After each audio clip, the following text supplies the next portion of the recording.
안녕하십니까. 김정구 GTV입니다. 이 시간 방송은 미국과 우크라이나가 합의한 광물협정이 일시 파국으로 끝났다는 내용과 또 크루스크 전선의 전황을 간단히 소개해 드리겠습니다.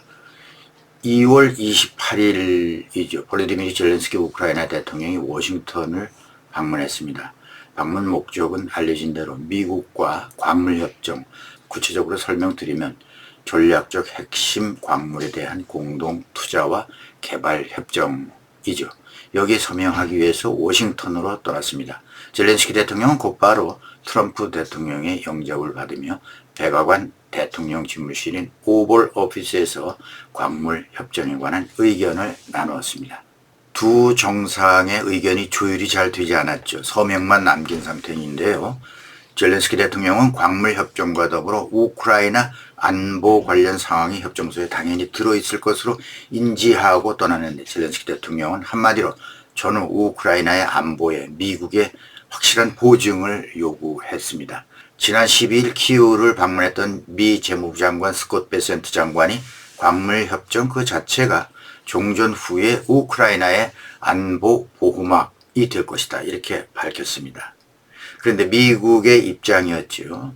그렇지만 젤렌스키 대통령은 협정 초안 내용에 우크라이나 안전보장을 담보할 수 있는 내용이 들어있지 않다라고 해서 공동 성명을 거부한 적이 있었습니다. 따라서 트럼프 대통령과 협정 체결을 강하게 희망하면서도 협정 서명서에는 전후 우크라이나 안전보장에 관련한 명시적 구체안이 들어있을 것이다 라는 확신을 가지고 서명에 동의를 했습니다. 서명하기 위해서 이제 워싱턴을 방문했던 거죠. 그런데 협정서를 살핀 젤렌스키 대통령은 그런 내용이 없었습니다. 미국은 미군을 배치한다든가 최소한의 영토 회복을 하게 한다든가 하는 그런 내용도 좀 있어야 되는데 없었습니다. 뿐만 아니라 총 1,100억 달러, 약 158조 원이 넘는 액수의 군사 경제 지원 대가를 요구했습니다. 내용 가운데 우크라이나가 처음에 반발했던 그 5천억 달러, 이 수익 제공은 빠져 있었습니다. 트럼프 대통령은 협정서에서는 대신 우크라이나 안보에 관한 내용으로 다음과 같은 내용이죠. 미국이 안정적이고 번영하는 주권 국가인 우크라이나에 투자하고 지속 가능한 평화와 안전 보장을 위한 노력을 지원한다, 이런 정도였습니다.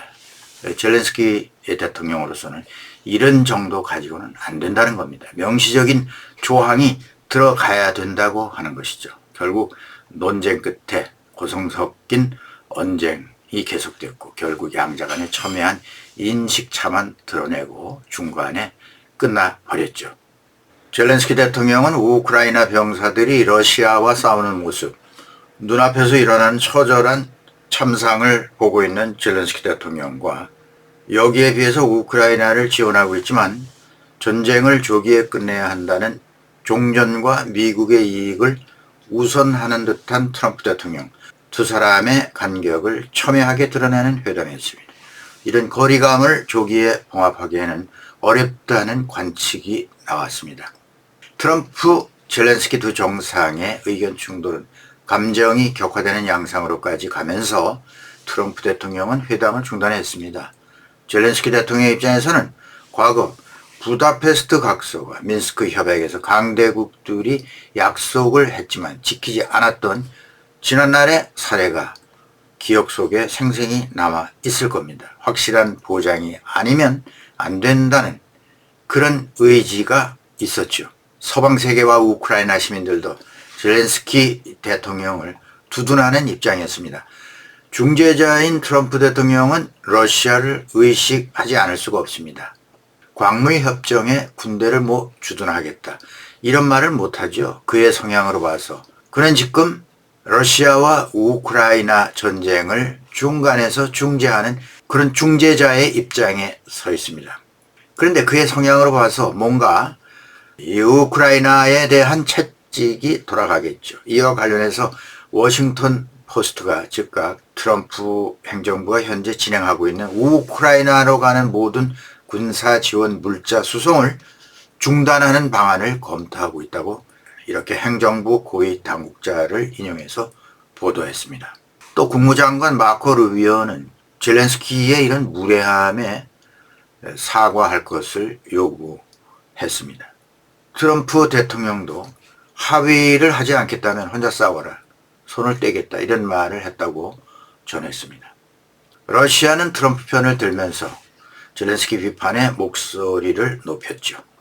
마리아 자하로바 러시아 외무부 대변인은 텔레그램에 올린 글에서 트럼프와 JD 벤스가 그를 때리지 않은 것은 자제력의 기적이다 라고 말했습니다. 트럼프가 일단은 러시아 편을 들고 있습니다. 우크라이나를 압박했죠. 하지만 러시아를 바라보는 트럼프 대통령은 이에 상응하는 대가를 러시아에게 요구할 것으로 보입니다. 트럼프 대통령이 돌변할 수도 있죠. 러시아에도 강하게 압박을 하겠다는 뜻이겠죠.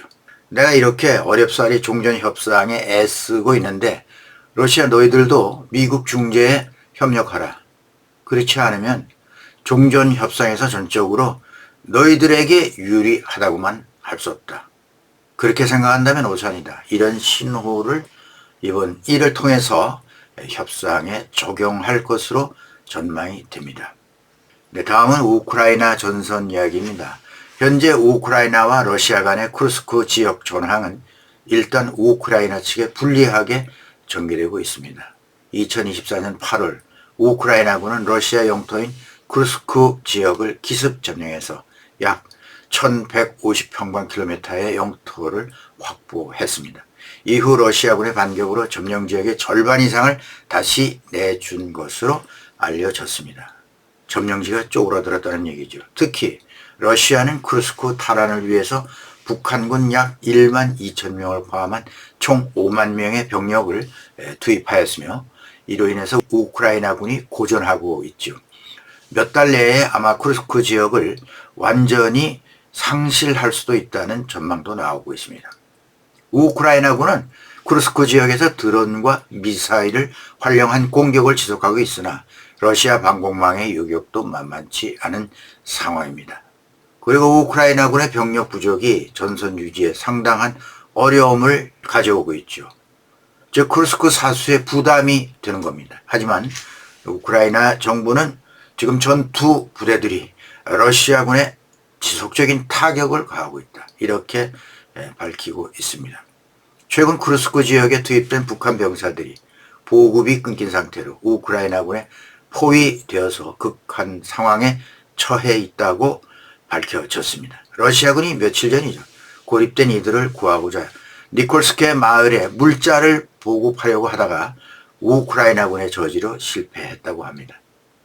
집단 탈영 사태가 될 것으로 보인다는 보도도 있습니다. 지금 상황은 아직 그런 뉴스는 없는 것으로 알려지고 있습니다. 북한군의 2차 파병도 단행된 것으로 밝혀졌습니다. 우리나라 국가정보원은 2월 첫 주부터 북한군이 쿠르스크 전선에 재투입되었는데 추가 파병 규모는 1,000명에서 최대 3,000명으로 추정된다고 밝혔습니다.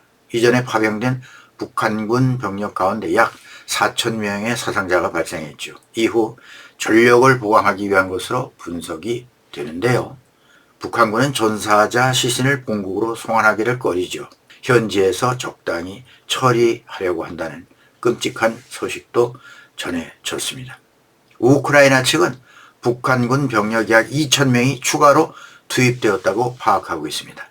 볼로디미르 젤렌스키 대통령도 쿠르스크 전선에서 러시아군이 다시 북한군 병력을 배치했으며 러시아와 북한군인 수백 명이 사망했다고 밝혔습니다.